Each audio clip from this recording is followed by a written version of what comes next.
After years of following leads and searching for answers, Arlington police believe they have finally found the person responsible for a murder in 2012. Scoop Jefferson just heard from the detectives who made the breakthrough. Even after years of investigating murders, the detective in this cold case fought back tears, sharing the moment she contacted the family, telling them their loved one's killer had been found. A woman was stabbed over 100 times inside her own apartment in Texas by someone she trusted enough to open her door for, late at night, without hesitation. 10 seconds at that door. That's all it took. A knock, a few words, and she let them in. The security camera above her landing recorded every second of it. For 14 years, nobody could tell you who that was. But here's what makes this case so hard to accept. Police had that footage from the very first morning. They watched it. They released it publicly. But they still couldn't put a name to the person standing at her door. And the reason isn't what you'd expect. It wasn't a botched investigation or a lost file. The killer left behind one drop of blood, and when investigators ran it through every criminal database in the United States, it came back with absolutely nothing. Not because the system failed, because the person who left it had never been arrested for anything in her life. On paper, she was exactly the kind of person nobody would ever suspect. So while a family spent over a decade waiting for a name, the woman police now accuse of this was doing something almost harder to stomach than hiding. She wasn't hiding. She was building a life, a real estate career, a marriage, children, vacations abroad, a few miles from the apartment where it happened.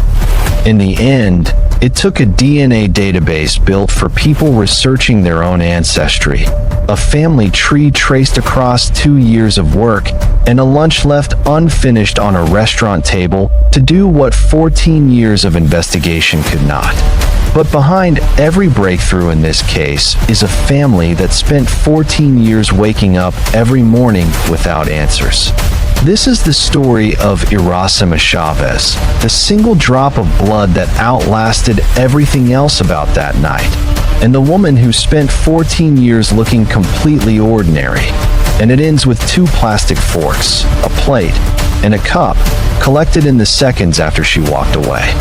Welcome to Missing Hour, where the cases everyone else gave up on get dug back up. If you're new, subscribe and tell us where you're watching from.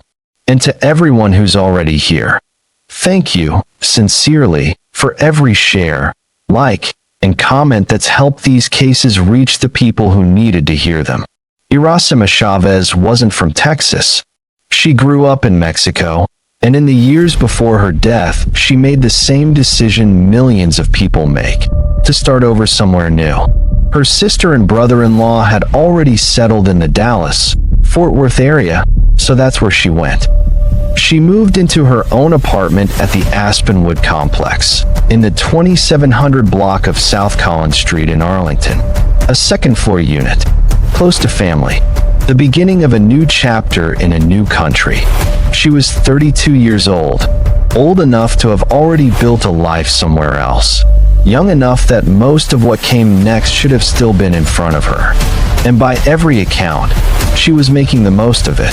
According to her brother-in-law, Iracema had built a wide circle of new friends since arriving in Arlington. Shortly before her death, she had also come out to her family and friends as a lesbian. This was a woman finally living openly, in a new country, surrounded by people she had chosen for herself. To the people who knew her, Iracema wasn't the kind of person who stayed home every weekend. She loved dancing, loved being around friends, and after moving to Texas, she had finally begun creating a life that felt entirely her own. She had family nearby, people she trusted, and for the first time, she could live openly without hiding who she was. It finally felt like life was beginning. Then, in a single night, everything she had worked so hard to build was taken away. But there's one more detail worth holding on to before Iracema died. In 2011, the year before she died, someone slashed a tire on her vehicle. Irasema found this disturbing and responded by installing security cameras outside her apartment. She wanted to feel safe in her own home. Those cameras are the only reason anyone knows anything at all about what happened on her final night. It's January 2012. Gas prices are climbing. Obama is in his fourth year. And across North Texas, complexes like Aspen would fill with exactly the kind of people Irasema was. Recent arrivals, families split across two countries, everyone trying to build something stable in a place that still feels new. Now you might be wondering, if police had the killer on camera from the very first day, how does a case like this stay unsolved for 14 years? Hold on to that question, because it only gets strange from here. Stay with us, because what this case reveals about how completely a killer can disappear into an ordinary life will change how you think about every unsolved case you've ever heard about. On the evening of January 19th, 2012, Irasema came home. The camera recorded her arriving, the way it had recorded her arriving countless times before. At around 9:30 that night, she called her sister. She asked whether her sister and her niece, who was visiting from Mexico, would come over and stay with her. Her sister said no. It was late, and she didn't want to make the drive at that hour. She offered instead for Irasema to come to her place. Irasema declined, and they agreed to see each other in the morning. That's a phone call her family has carried for 14 years. A completely ordinary conversation that, without anyone realizing it, became the last one they would ever have with Irasema. A perfectly ordinary decision, made for perfectly ordinary reasons, on the one night it mattered. At 11:29 p.m., roughly 4 hours after Irasema got home, the camera above her landing recorded a figure in baggy sweatpants and a hooded sweatshirt climbing the stairs to her door. The figure knocks, and then stands there for over a minute, waiting at the door. And then the door opens from the inside, and Irasema lets the person in. 11 minutes later, at around 11:40 p.m., the power to her surveillance system is disconnected. The recording stops.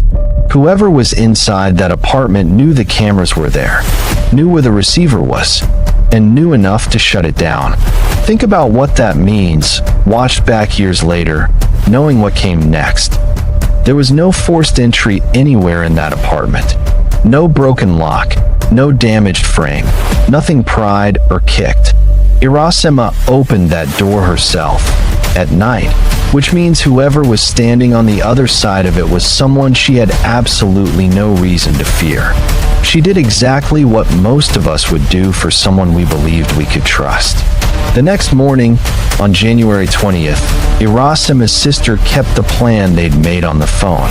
She drove her 17-year-old daughter, Linda Yesenia Valdez, to Irasema's apartment complex to spend the day with her aunt. She waited in the car until she saw her daughter get inside safely, then pulled away. About a minute later, her daughter came running back out of that apartment, screaming for someone to call the police. Inside, she had found blood across nearly every surface in sight, and her aunt unresponsive in the kitchen. Officers were called at approximately 8:51 a.m. Imagine being that young, experiencing a scene so devastating and carrying that mourning with you for the rest of your life. Imagine every January that follows, arriving with the same date attached to it, and knowing that every January would bring you back to the morning your life changed forever. By the time officers arrived, there was nothing left to say. Irasema was already dead. Crime scene investigators worked the apartment methodically, photographing every room, cataloging, swabbing anything that might carry biological evidence. And in the bedroom, on top of the TV stand, they found something small enough to miss and important enough to eventually break the entire case. A single fresh droplet of blood, roughly the size of a quarter. It wasn't Irasema's. Someone else had bled inside that apartment, probably without even realizing it. in the middle of the worst act of their life. At the time, nobody could have known that one tiny mistake would outlive 14 years of silence. There was one more detail. Irasema's television was missing. For a while, that pointed investigators toward a robbery. But nothing else fit that theory. Not the blood, not the footage of someone being deliberately let inside, not the total absence of forced entry. Somebody took that television, but nobody came there to steal it. That missing television matters more than it might sound. 14 years later, prosecutors would use it to elevate the charge. Police allege Irasema was killed during the commission or attempted commission of a robbery, which under Texas law is what turns a murder charge into a capital murder charge. This wasn't a breaking gone wrong. This was personal. Police released the surveillance footage publicly, hoping someone would recognize the figure at the door. Based on the build and posture on camera, investigators believed at the time they were looking for a man. The blood sample went to a crime lab, and the resulting DNA profile was uploaded to CODIS, the national database used to compare crime scene evidence against anyone ever arrested or convicted in the United States. But no match was found, and this was because the person who left that blood behind simply had no criminal history anywhere on record. And all the lab could determine from the profile itself was that it belonged to a Hispanic female, a detail that quietly contradicted the working theory investigators had built from the surveillance tape. In 2019, 7 years in, investigators tried something newer.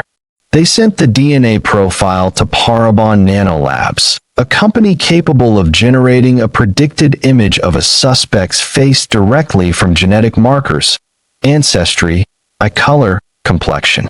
Police released the resulting composite publicly, alongside a reward through Arlington Crime Stoppers, hoping a neighbor, a co-worker, anyone who had seen that face in person might finally recognize it.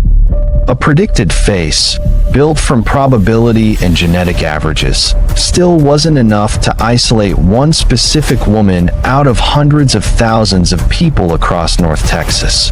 This made the case go cold again. Not closed, just waiting. Years passed. Seasons kept changing. Irasema's niece grew from a 17-year-old into an adult.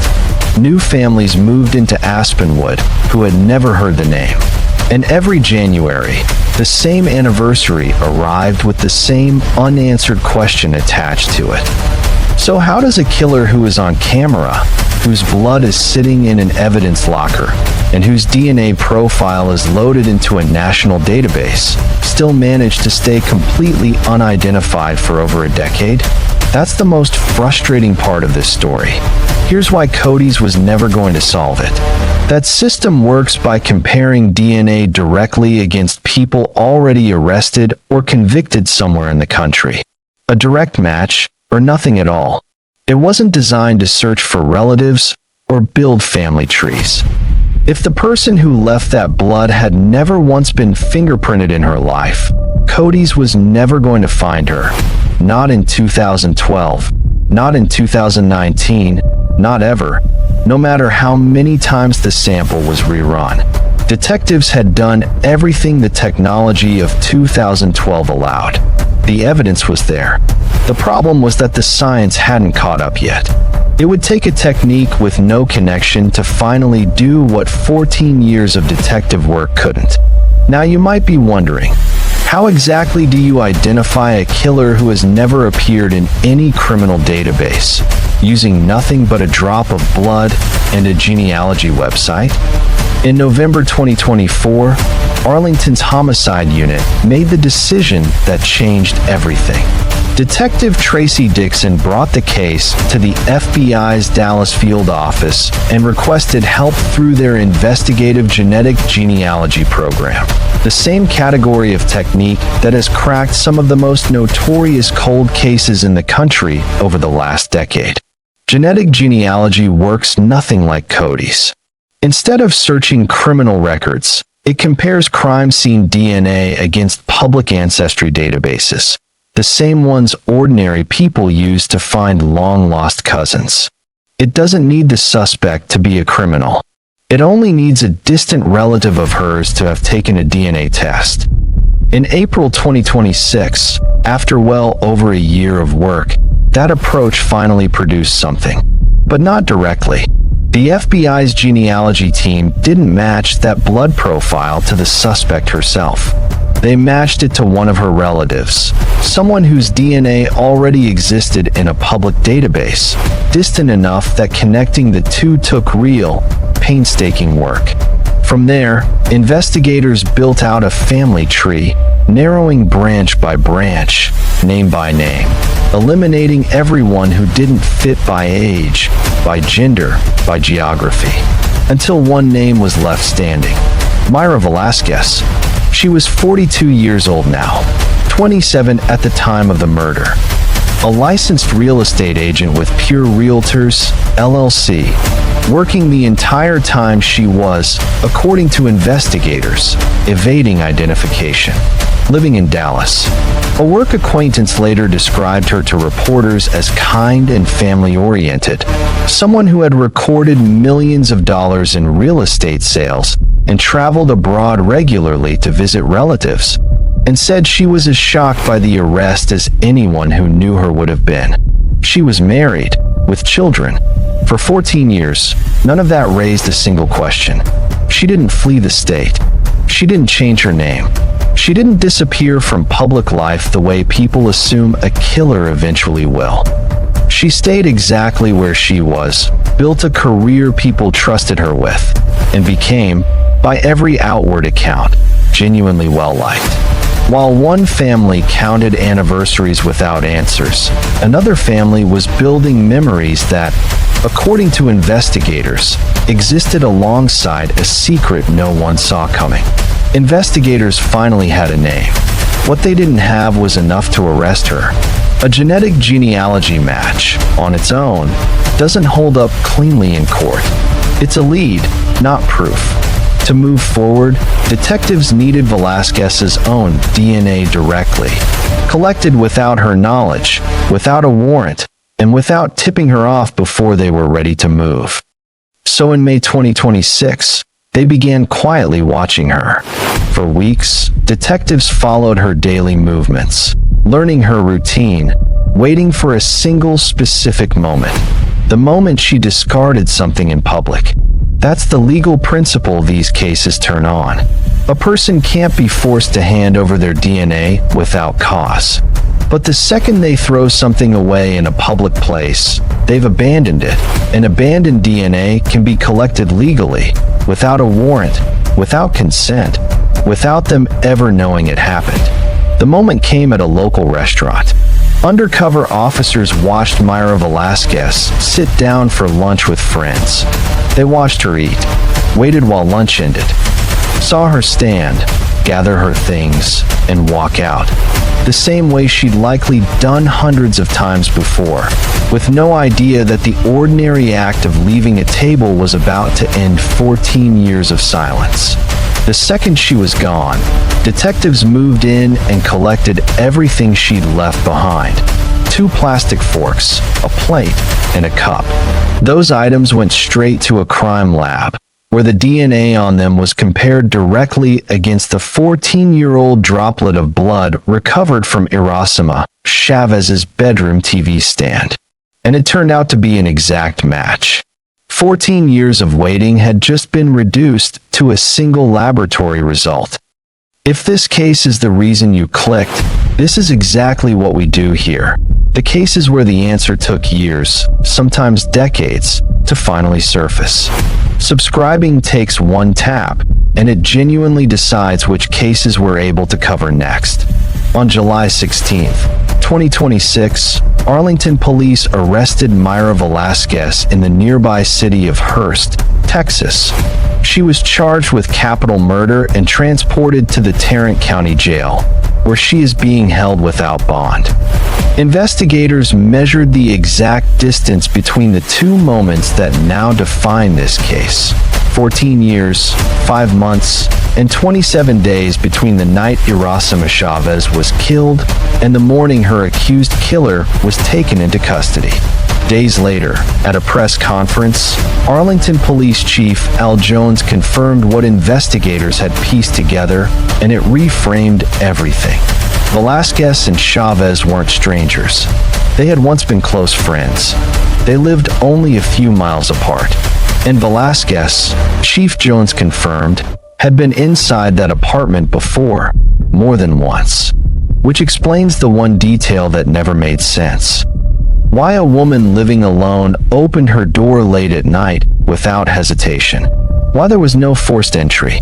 Why nothing about that footage looked like a struggle until it was already too late? She wasn't letting a stranger in. She was letting in someone she knew. But here's where it gets complicated. Days after the arrest, Iracema's sisters told reporters something that doesn't fit neatly with any of it. They had never heard of Mayra Velasquez. But the arrest affidavit describes the two women as very close friends.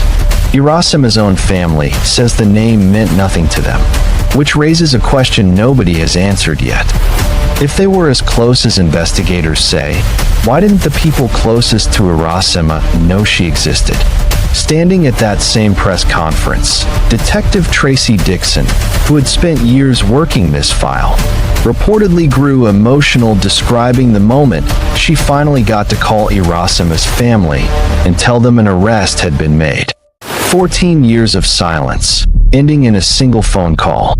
For a detective who inherited a cold case long after the original investigators had moved on to other things, that call represented something rare in this line of work, an actual ending delivered in person to people who had stopped expecting one. So the question becomes, how does someone who once considered Iracema a close friend spend the next 14 years living a completely normal life a few miles away after taking her friend's life? And why did it take a discarded lunch and not a single tip in 14 years to finally force that answer out? Investigators believe Velasquez cut herself at some point during the attack. That's how her blood ended up on that TV stand in the first place. An almost accidental piece of evidence that would outlast everything else about that night. It's a pattern that shows up again and again in cases like this. The difference between getting away with something forever and being caught decades later often comes down to something the killer never even noticed happening. As for why any of this happened, police have been deliberately careful. The motive remains undisclosed. But what they have confirmed is that Iracema's cell phone contains information relevant to the relationship between the two women. Details prosecutors are saving specifically for trial. As of this recording, no trial date has been set. Velasquez is represented by attorney Dustin Hoffman of Sellers Law Firm, and her defense team has been direct about how they intend to fight this. Their argument is essentially this: the friendship itself explains the evidence. Velasquez had been inside that apartment many times because the two women were friends, so finding her DNA there proves she was present at some point, not that she committed a murder. DNA, they argue, establishes presence, not guilt. They've also pointed to the surveillance footage, saying it appears to show a man leaving the apartment complex. Investigators have pushed back on that directly, noting that the bloody footprints left at the scene were small and appeared to belong to a woman or a small man. That disagreement, over a set of footprints and a few seconds of grainy video, is likely to sit at the center of this entire case when it reaches a courtroom.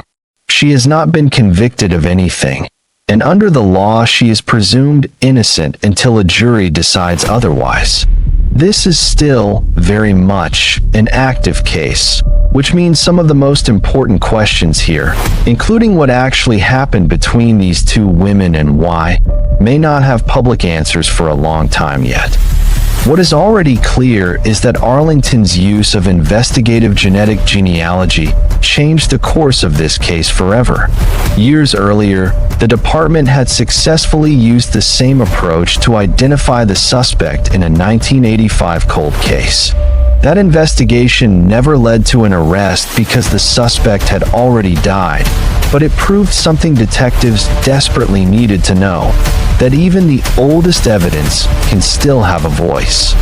14 years earlier, the technology simply didn't exist for detectives the way it does today.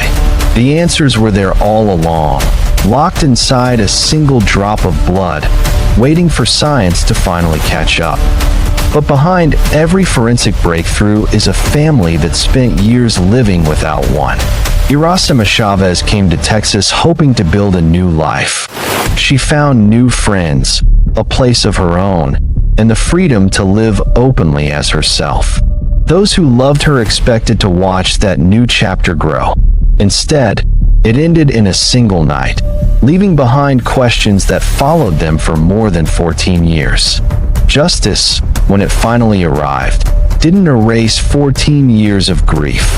It couldn't give Irasima's family back the birthdays they spent wondering, the anniversaries that reopened old wounds, or the ordinary conversations they wished they could have one more time.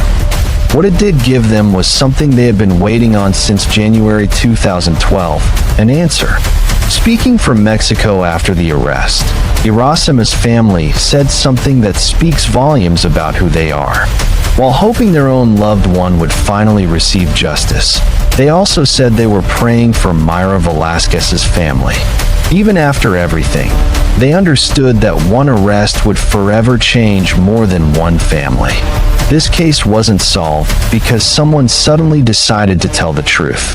It wasn't solved because the killer confessed. It was solved because investigators refused to believe that no match meant no hope. They kept the evidence. They kept asking questions. And eventually, science answered the one question that had haunted this case for more than a decade. Maybe that's the real lesson here. Cold cases don't stop hurting simply because they're old. Families don't stop waiting because years have passed. Time doesn't erase loss. It only changes the way people learn to carry it. If there's one thing Irasima Chavez's story proves, it's that justice doesn't always move quickly. Sometimes it takes years. Sometimes it takes decades. But as long as the evidence survives, hope survives with it. Thank you for watching Missing Hour. We'll continue following this case as it moves through the court system and bring you every major update, from hearings to trial, because the biggest questions in this story still haven't been answered. When they are, you'll hear them here. If Irasima's story stayed with you, consider subscribing. Share this story with someone who still believes cold cases can be solved. And let us know in the comments which case you think Missing Hour should dig into next. They've shared an experience most of us could never even imagine. Elizabeth Smart kidnapped for 9 months, JC Dugard kidnapped for 18 years. Well, now the two women are standing together against the release of one of Smart's captors and issuing a warning to the public. Do I believe that she is dangerous? Yes, but not just to me. I believe that she is a danger and a threat to any vulnerable person in our community, which is why our community should be worried.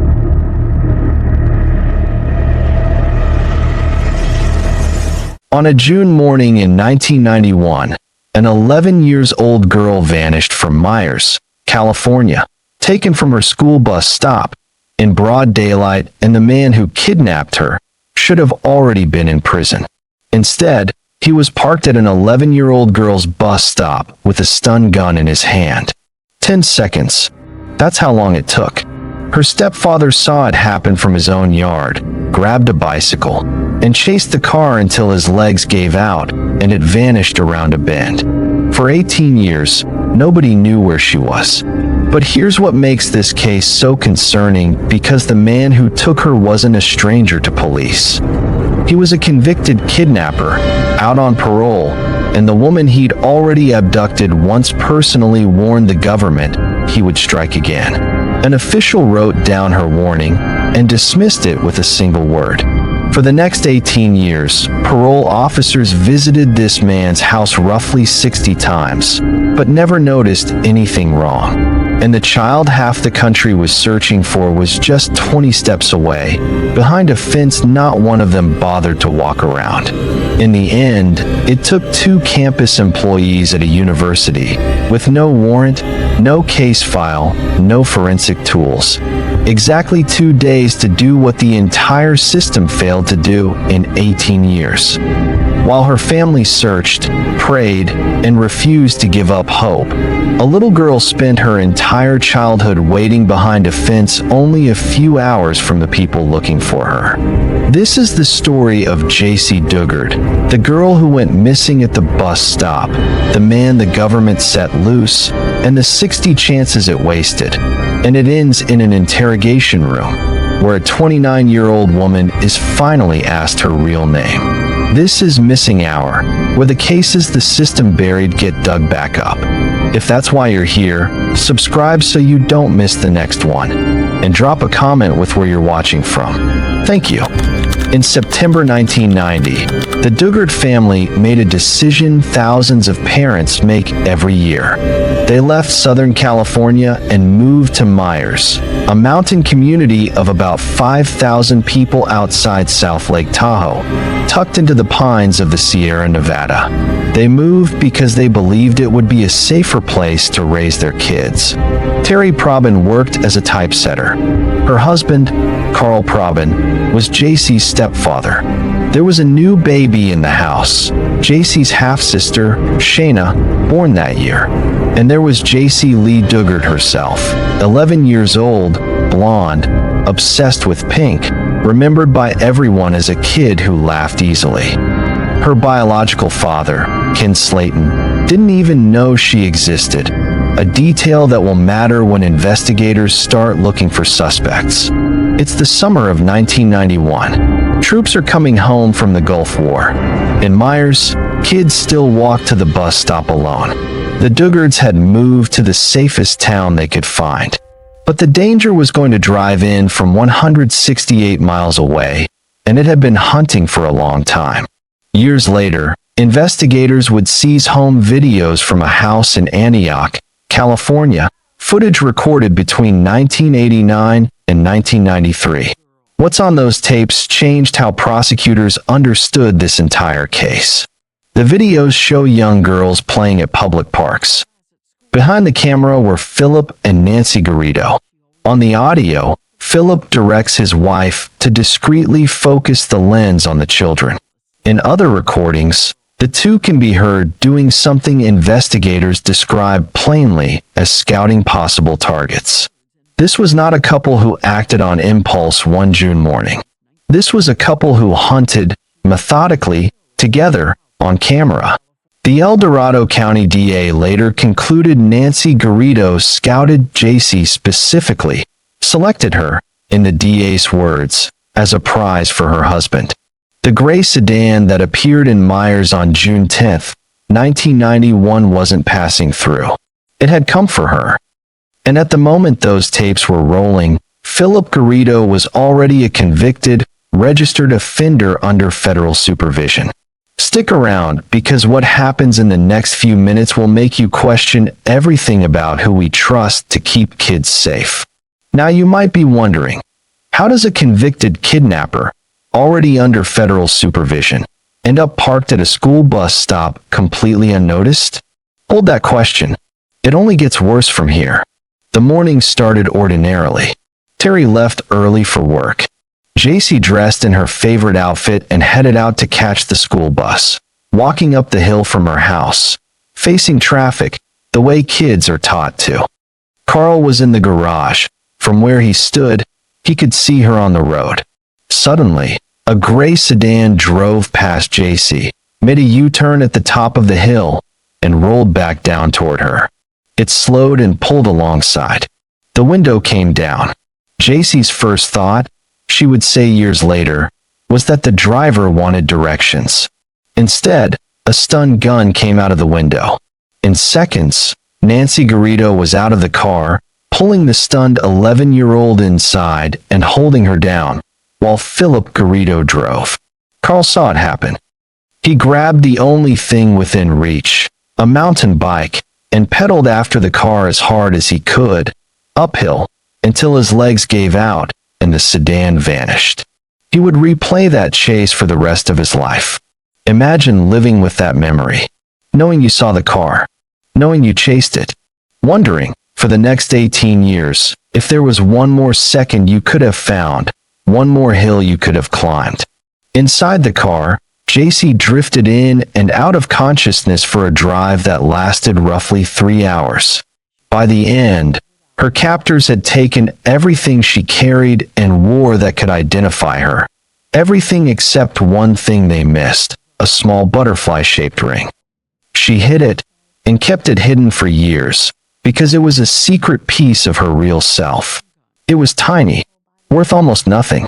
But for 18 years, it reminded her that before she was Alyssa, she had another name, another family, another life. Back in Myers, Carl called 911. Neighbors and other children who had seen fragments of the abduction gave a rough description of the car. There were 2 people inside, but no one got a license plate. The response was enormous. The El Dorado County Sheriff's Office, state authorities, and the FBI's Sacramento field office launched one of the largest searches in county history. Helicopters, search dogs, thousands of volunteers walking grid lines through the pines. A composite sketch circulated based on witness accounts of 2 suspects. Terry refused to let the case go quiet. She printed flyers by the thousands, sold pink ribbons and keychains at craft fairs to fund the search, and went on national television begging for her daughter's return. Pink became the symbol of the campaign because it was JC's favorite color. Every flyer she handed out carried the same hope, that somewhere, someone would recognize her daughter before another day slipped away. Meanwhile, the investigation started with the people closest to the victim. Carl Probin, the stepfather, the only adult eyewitness, came under suspicion. He took multiple polygraph tests and passed every one. Investigators even tracked down Ken Slayton, the biological father who hadn't known JC existed. He was cleared too, but the strain of being suspected would follow Carl for years. With the family eliminated, the case rested on a gray sedan, a sketch, and thousands of tips from across California and Nevada. Every lead was chased, and the search radius told its own quiet story. Investigators focused on the Tahoe area and neighboring Nevada, the logical geography for a local abduction. But the trail never extended west to Contra Costa County.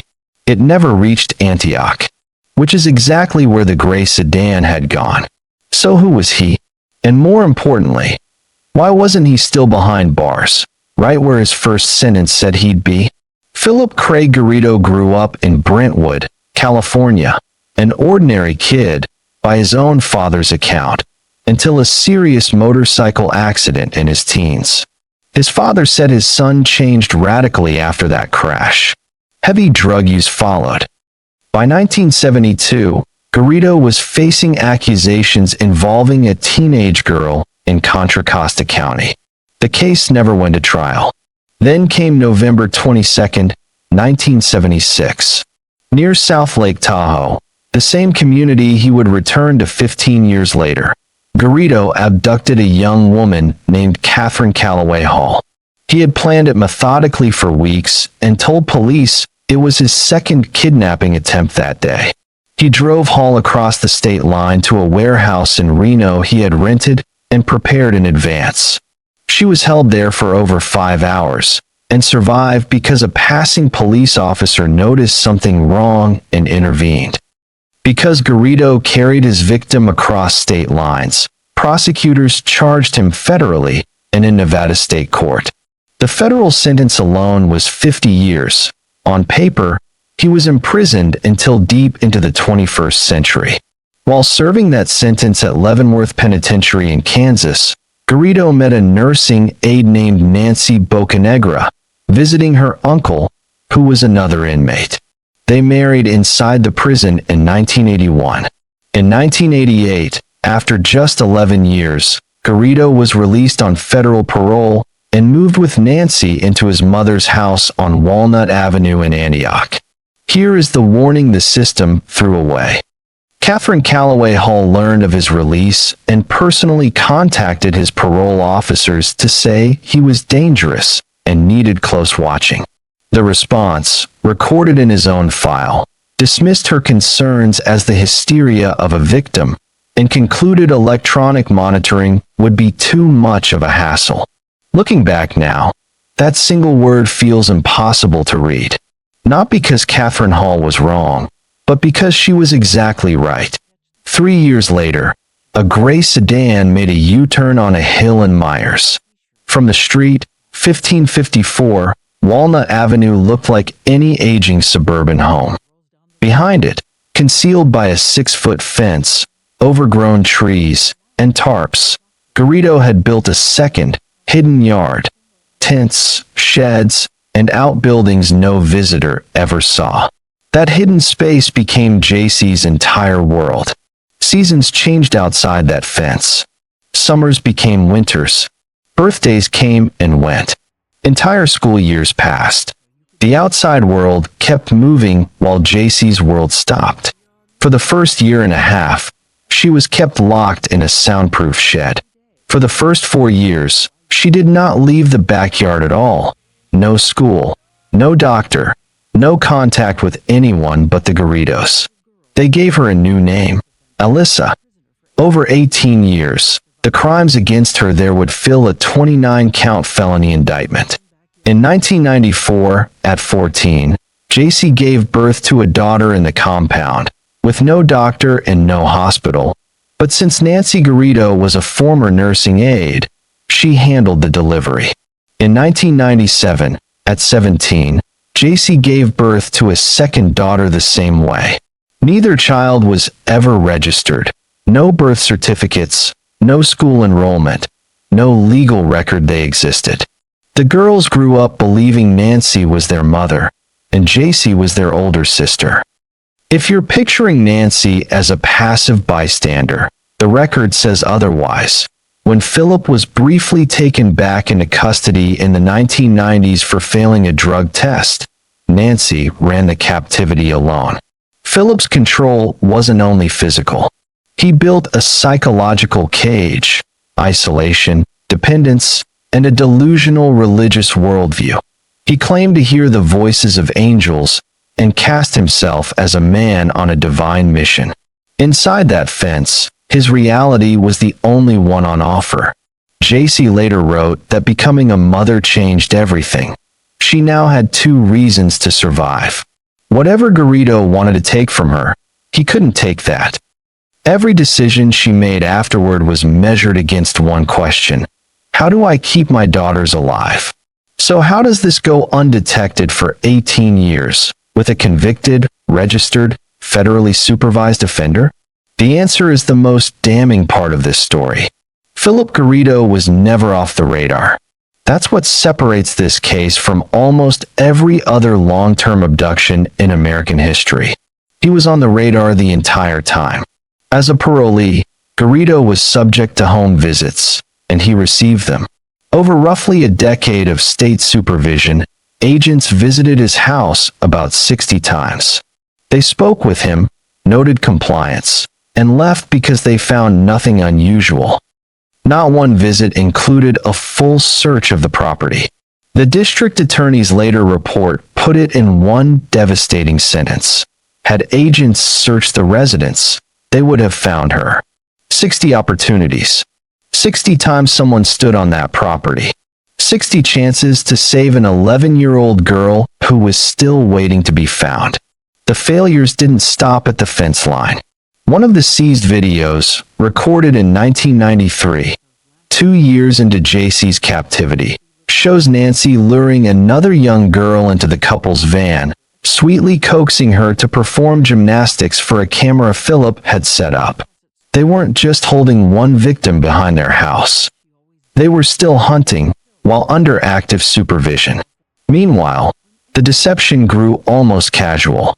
In later years, Garrido ran a printing business from the property, and JC, as Alyssa, worked in it, designing materials and emailing clients. A missing child the FBI had searched 2 states for was answering business emails from the backyard. Then came 2006, the chance that should have ended it.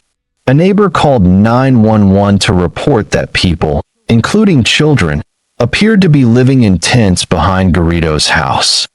An officer responded, spoke with Garrido in the front yard, warned him about a possible code violation, and left without entering the backyard. Unaware he was standing at the home of a registered sex offender on parole for abduction. Nothing followed. The sheriff's office later publicly acknowledged the failure. In 2008, after further concerns, investigators visited again, but nothing was found. Why did this keep happening?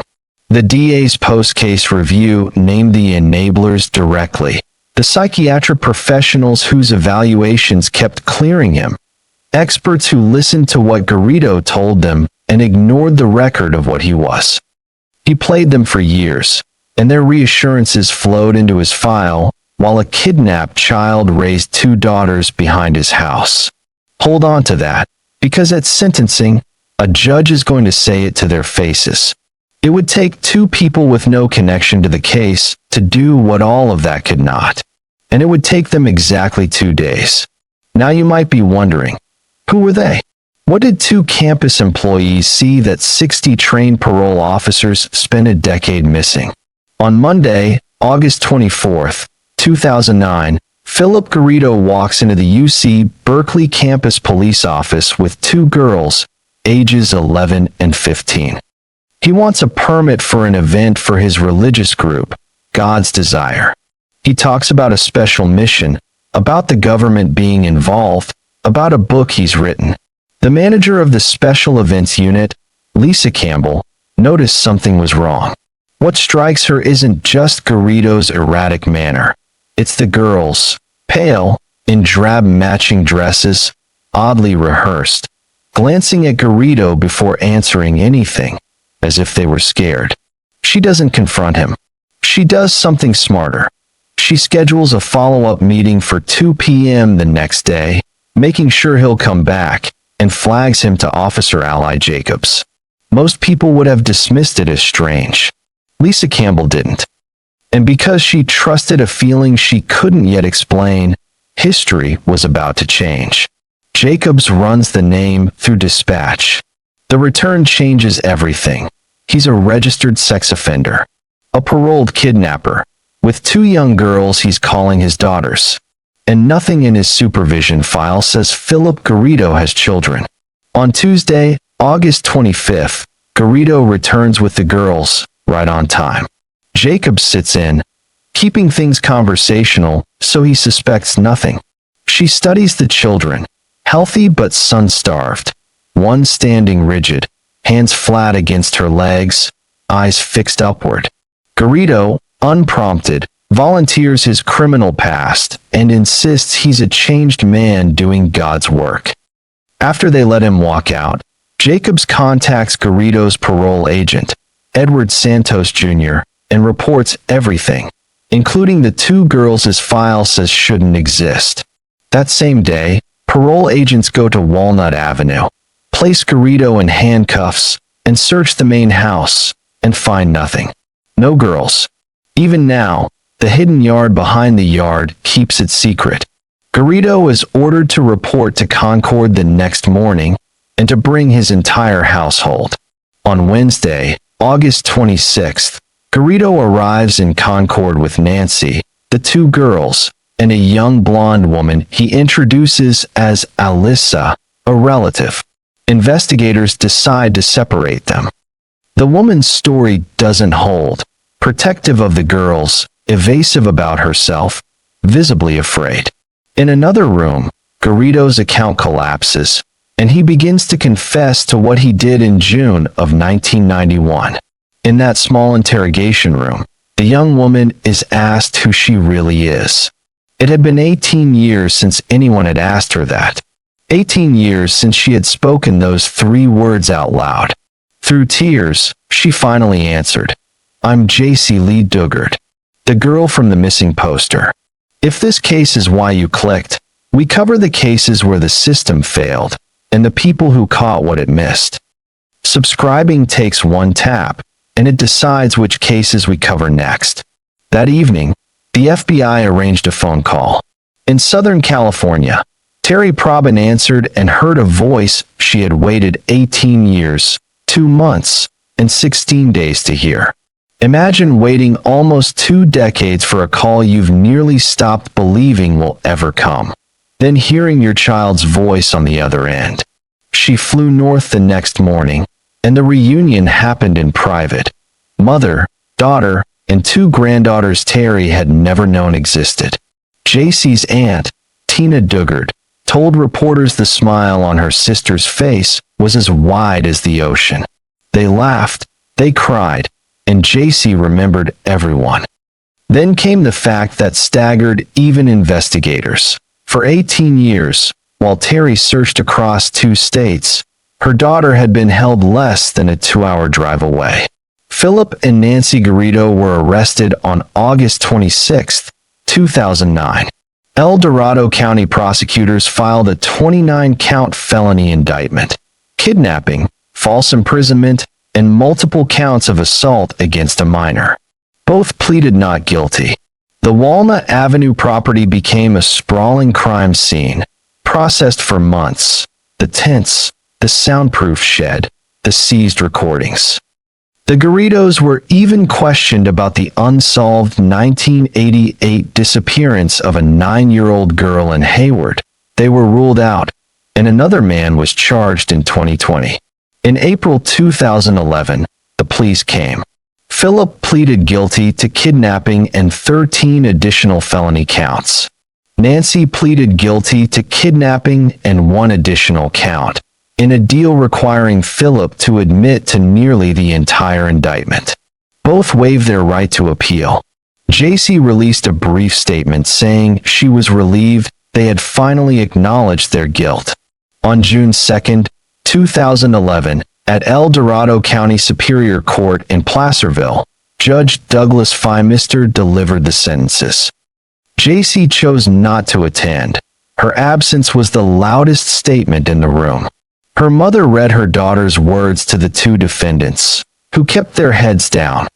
JC said she refused to waste another second of her life in their presence, that they had stolen her life and her family's, and that they no longer mattered. So the question becomes, how, after everything you just heard, does anyone still call this man low risk? Even with the compound excavated and the videos and evidence, a probation report rated Garrido a low to moderate future risk. Judge Feimister threw it out from the bench, saying Garrido had fooled psychologists, psychiatrists, and parole officers for decades, and calling him the poster child for a sexual predator.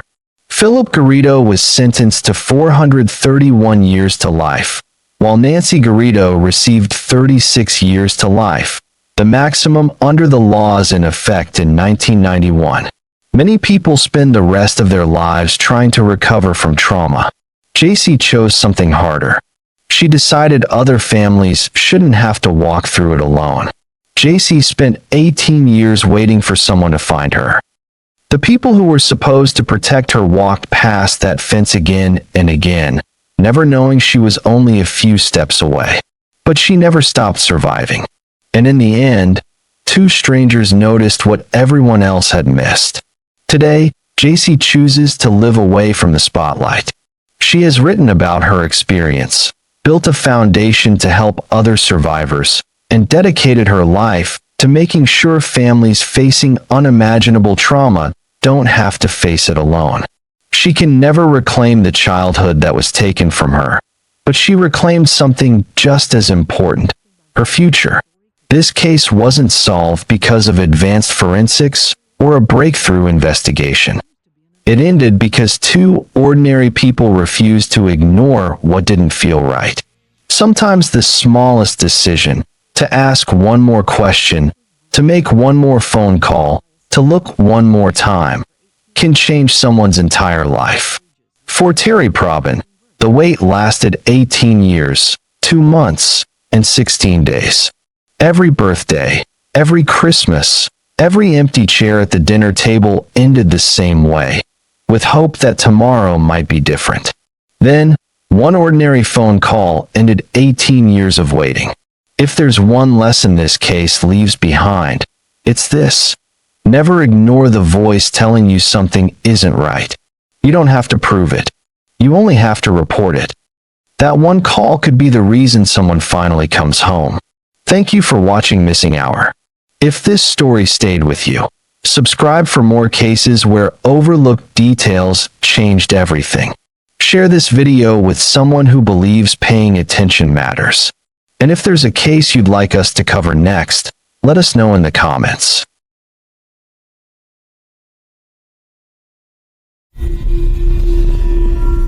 David Harrison, the attorney representing Coley McCraney, the man accused in the double murder of Tracy Hawlett and J.B. Beasley, held a press conference this morning.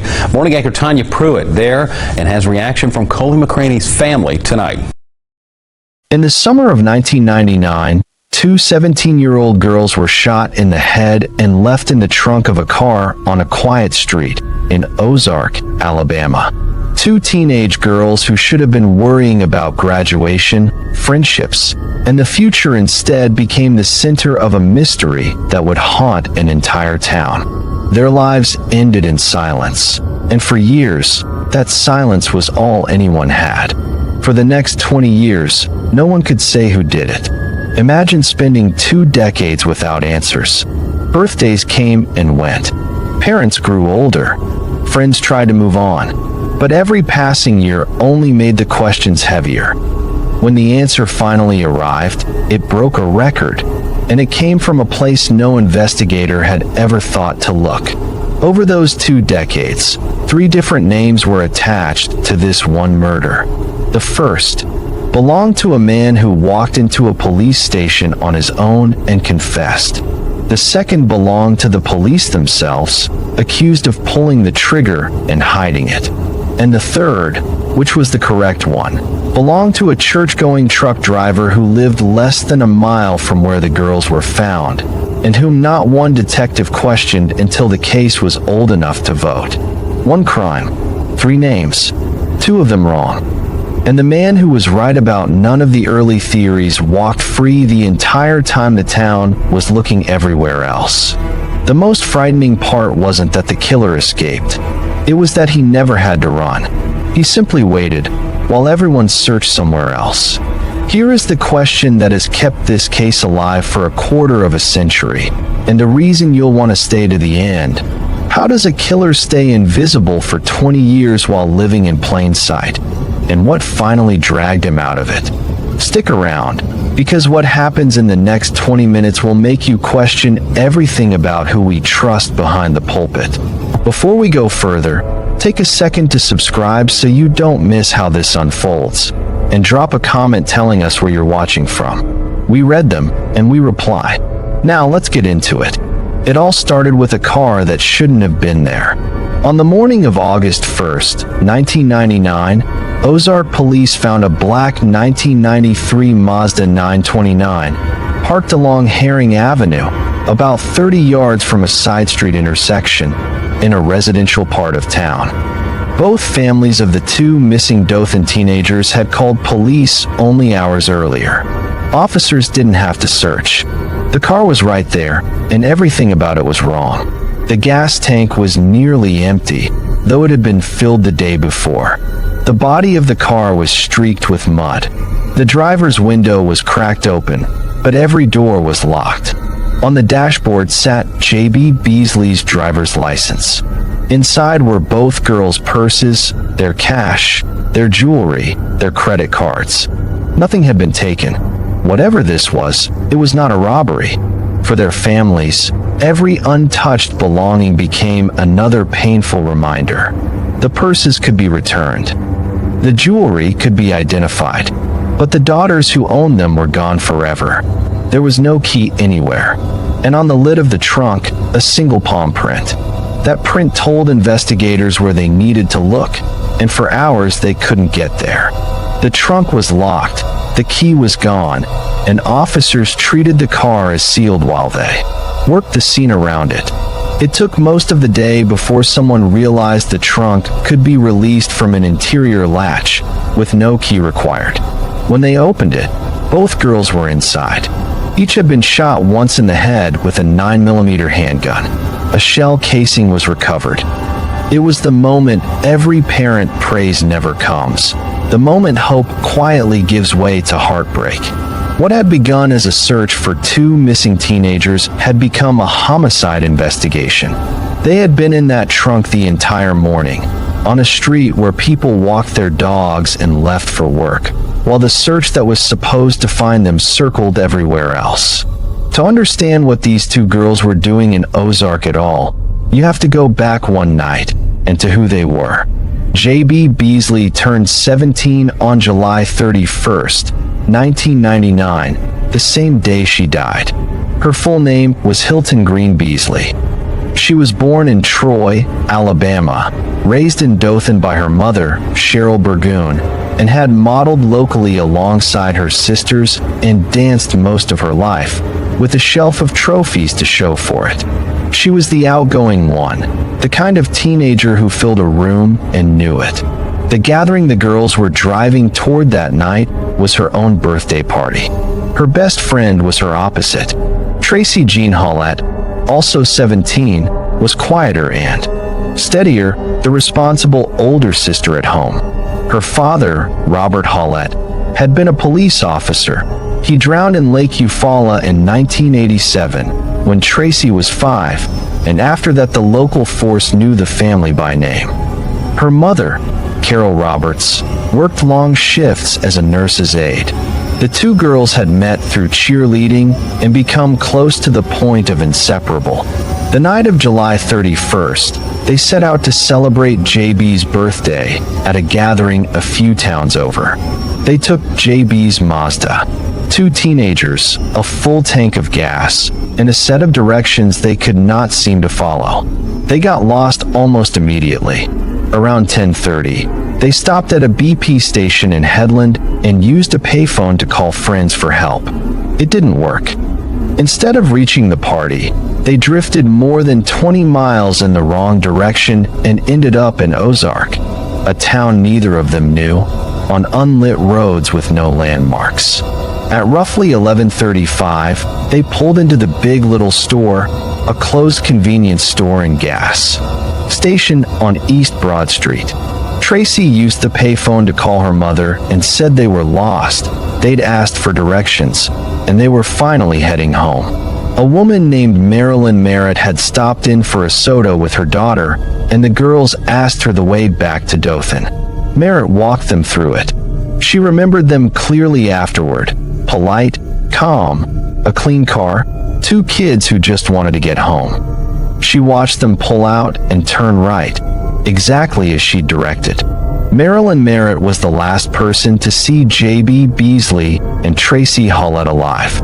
Now, back to the evidence, because the scene held the two things that should have solved this fast, and the one problem that would keep it unsolved for 20 years. The autopsy confirmed the cause of death was a gunshot wound to the head for each girl. There was no forced entry, no robbery, and no obvious motive. Then, more than 2 months later, the state crime lab returned a finding that reframed the entire case. Biological evidence had been recovered from J.B. Beasley's body and clothing, DNA left by an attacker, pointing to a sexual assault. Sit with what that meant. Investigators now had a genetic profile of the killer and a palm print from the trunk, the two most valuable pieces of physical evidence a 1999 investigation could hope for. And they had no one to compare either of them to. The DNA matched no one in any database. The palm print matched no one either. The evidence that would eventually convict the murderer was already sitting in an evidence locker within weeks of the crime. It would sit there, unreadable, for 2 decades. That gap, everything needed to catch him and no way to identify him, is what turned this from a case into a saga. And it's why the first person to take the blame was someone who had nothing to do with it. Keep watching, because the next 3 suspects tell you everything about how far off the rails this investigation went. And if you're finding this useful, hit subscribe now so the rest reaches you. Exactly 1 month after the bodies were found, the case seemed to solve itself. It didn't. On September 1st, 1999, a 28-year-old Ozark local named Johnny William Barentine walked into the police department and said he'd witnessed the murders. He lived less than a mile from Herring Avenue. He claimed that on the night the girls vanished, he'd gone out for milk and seen the whole thing happen. Investigators sat him down for a 4-hour interview, and over those 4 hours his story changed at least 6 times. First, it was a black truck speeding from the scene. Then a tattooed stranger he'd picked up and followed. Then that stranger became his own neighbor. In the fullest version, he described a man forcing the girls from the car, a struggle, the trunk, 2 gunshots, and himself driving the killer away afterward. Ozark Police Chief Tony R. Spivey said Barentine could describe things a bystander shouldn't have known, and at a preliminary hearing, Alabama Bureau of Investigation agent Charles Huggins testified that Barentine had detailed the girls' clothing and other specifics consistent with the scene. Police arrested him and charged him with 2 counts of capital murder. The chief told reporters they had the right man. They didn't, and it fell apart quickly. Barentine never once mentioned the sexual assault, the single most important fact in the case. The neighbor he named had a solid alibi, and when Barentine's DNA was compared against the evidence from J.B. Beasley, it didn't match. Neither did the neighbors. Under questioning, Barentine admitted the truth. He had invented all of it, hoping to collect the reward money. His mother, Faye Barentine, said he'd been pressured.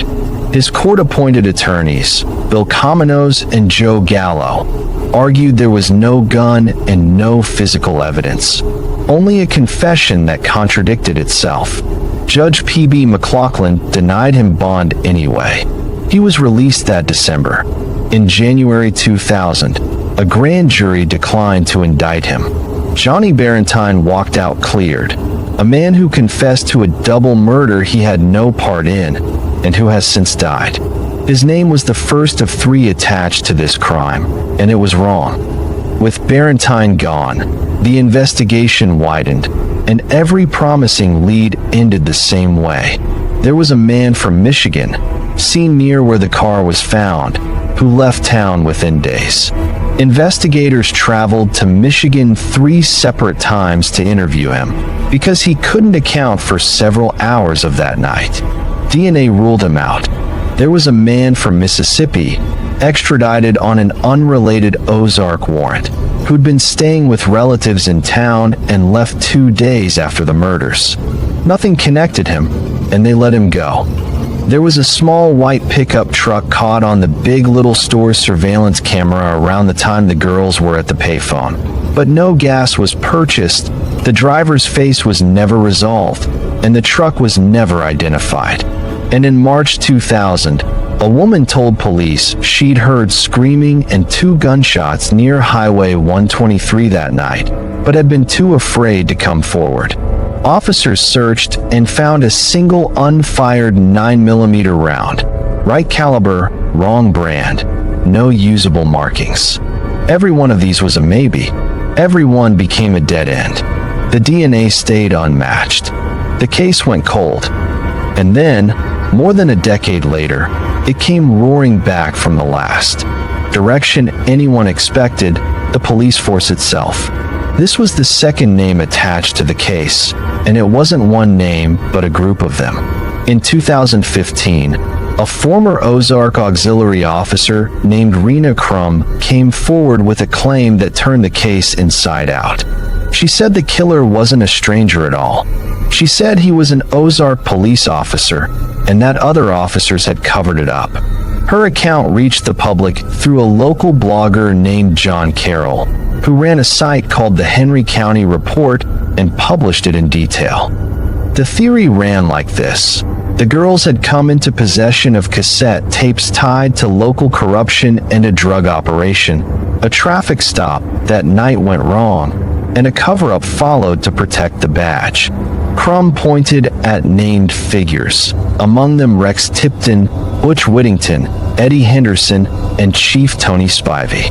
One of JB's sisters, Jackie Burgoon, and a Houston County deputy, Donovan Arias, were drawn into chasing it down. It spread across true crime forums and social media until it looked, to a lot of people, like the real answer. It landed everyone in court, just not the way the theory predicted. In early 2016, a group of current and former Ozark officers sued Crum, Carroll, and a former officer named Dean Matthews for defamation. That suit was dismissed in 2018. In a separate matter, Crum was convicted of harassing one of J.B. Beasley's sisters and received a suspended sentence and a small fine. For years, the defense in this case would treat Rena Crum as its trump card, a witness who could put a badge on the killer and blow the prosecution apart. Hold on to that, because when she finally raised her hand and testified under oath, what she said stopped the theory dead. We'll get there. Here is where the case finally broke. Not on a witness, not on a confession, but on a technique. For most of 2 decades, the DNA from J.B. Beasley could only be run against criminal databases, and the man who left it had never been arrested for anything that would put him in one. So it matched no one. That was the wall. Then, in April 2018, a case out of California tore that wall down for everyone. Investigators identified the Golden State Killer, Joseph James D'Angelo, using genetic genealogy, uploading crime scene DNA to public ancestry databases, building a family tree from distant relatives, and working inward to a suspect. It was national news. And in Ozark, Police Chief Marlos Walker was paying attention. Time had erased memories, scattered witnesses, and buried old leads. But it couldn't erase the DNA. The killer may have believed he'd left behind a mystery, but what he had really left behind was evidence waiting for science to catch up. His department sent the evidence to Parabon Nanolabs, a firm specializing in genetic genealogy.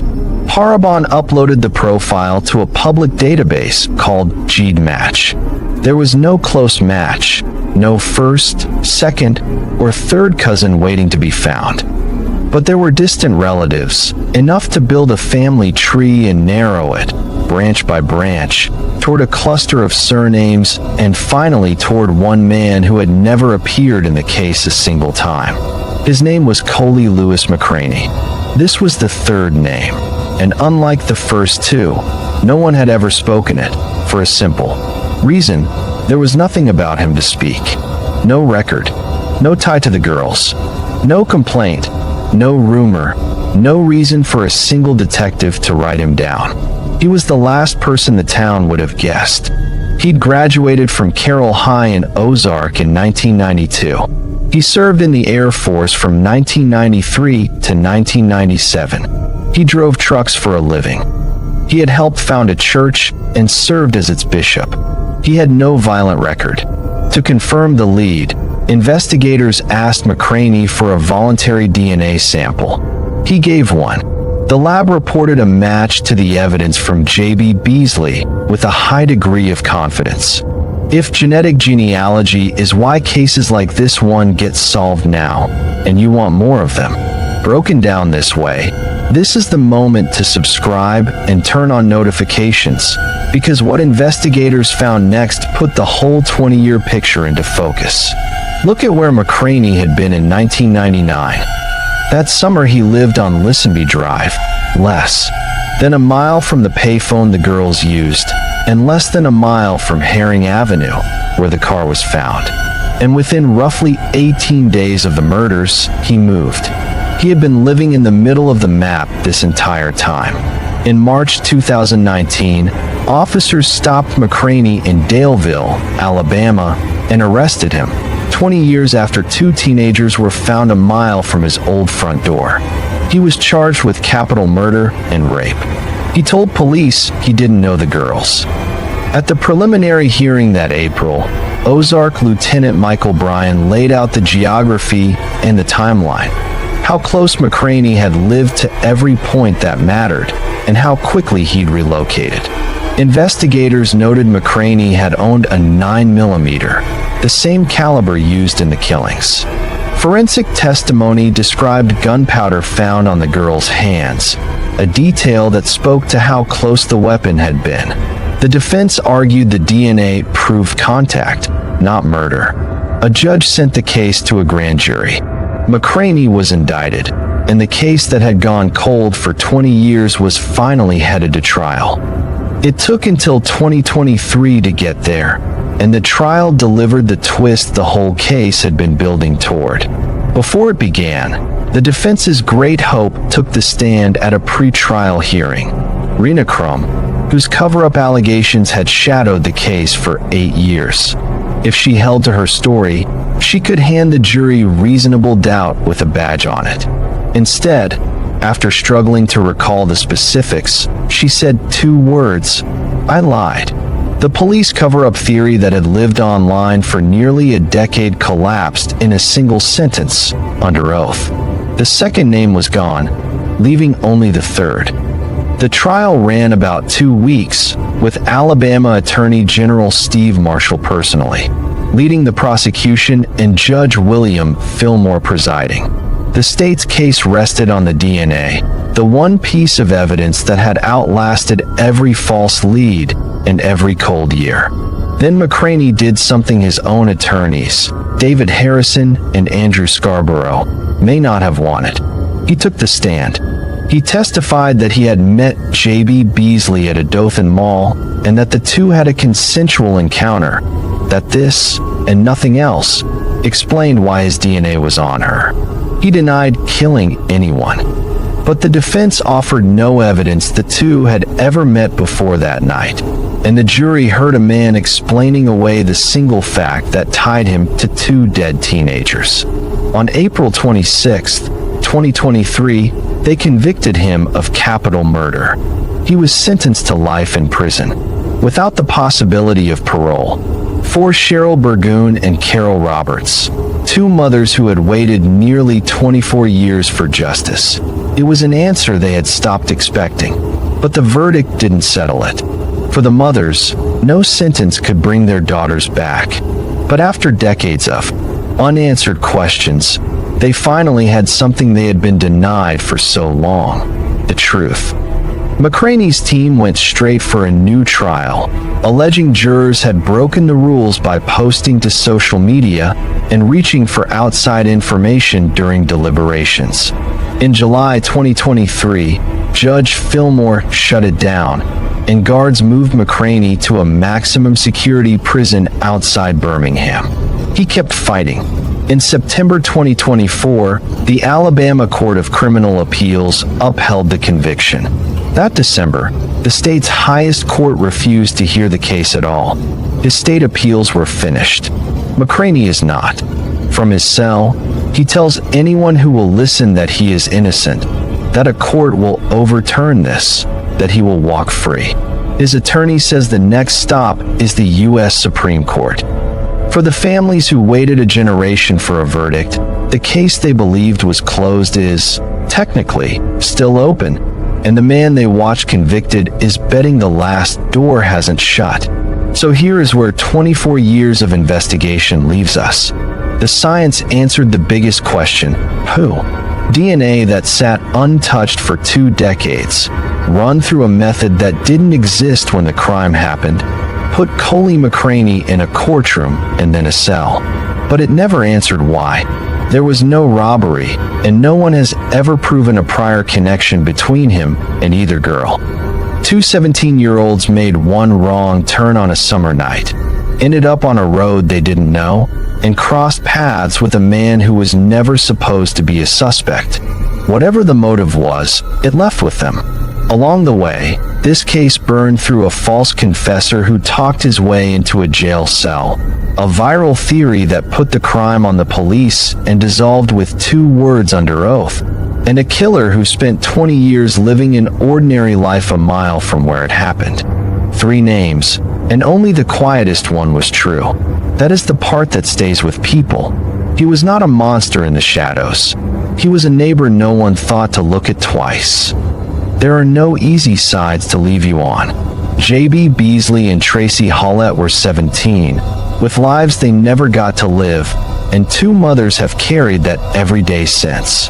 And the answer, when it finally came from a machine reading a genetic profile that a killer never imagined could be read. Both of those things are true at once, and that is what makes this case so hard to look away from. The conviction stands. The appeals are nearly out of road.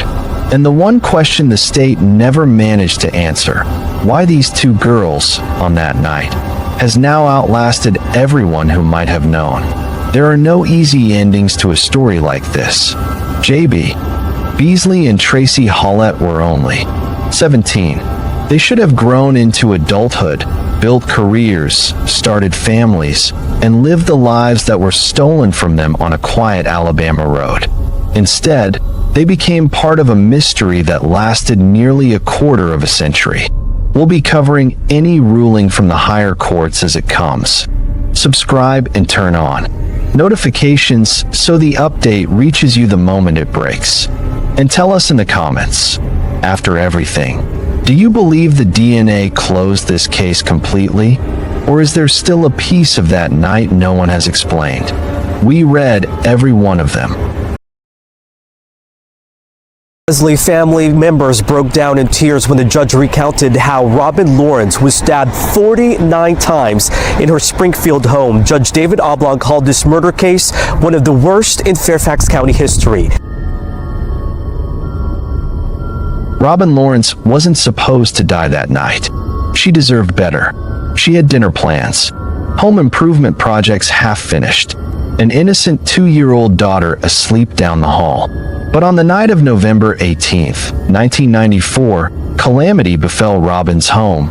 In the dead of the night, someone climbed through a window at 8600 Reseca Lane in West Springfield, Virginia, and stabbed her 46 times in different angles. And just like that, Robin Lawrence never saw another morning. Her body wasn't found for 2 days, and the killer walked out the same way he came in. No fingerprints, no witnesses, no motive were found. All that was found was just a single washcloth in a bathroom, and a microscopic trace of blood that didn't belong to anyone in that house. This made me wonder why that was done to her. Stabbed 49 times. No mercy, just an innocent woman struggling for survival. Gone like that. For 30 years, that washcloth sat in an evidence locker. The case went cold because there was no evidence to hold anyone accountable. The family buried their grief. And the man who took Robin's life built a quiet, ordinary life somewhere else entirely. Married, 2 kids, a house in the suburbs. He wasn't caught through a tip. He wasn't caught because he slipped up. He was caught because science finally caught up to him. And when detectives knocked on his door in upstate New York, he let them in without blinking. What happened next inside that house, and inside that interrogation room, is something investigators say they have never seen before. This is the story of Robin Lawrence, and the cold case that refused to stay cold. If you're watching this and you haven't subscribed yet, here's why you should. Every week, we go deep on cases just like this one. Cases that sat cold for years. Cases where one DNA match changed everything. Hit subscribe and turn on notifications so you don't miss what's coming. Before we get to the crime scene, you need to know who Robin Lawrence was, because her life is just as important as what ended it. Robin was born into a small household in 1957 in Ithaca, New York, the daughter of Robert E. War Sr. and Jessie Mae War. Her father was not just any man. Robert War became the first black common councilor on the Syracuse Common Council. a trailblazer in a city that, for much of his life, hadn't made room for people who looked like him. He and his wife Jessie raised Robin alongside her siblings. A sister named Mary wore Cowens, a brother named Robert were Jr., and another sister, Deanna. Growing up in Syracuse, people often describe Robin as a calm, easygoing person. She smiles to everyone, helps anyone when needed, and has never had any record of violence since she was little. Even her father stated how among his children she was the calmest. Robin showed an artistic talent early. She won a drawing competition at the Everson Museum and earned several prizes in the following years.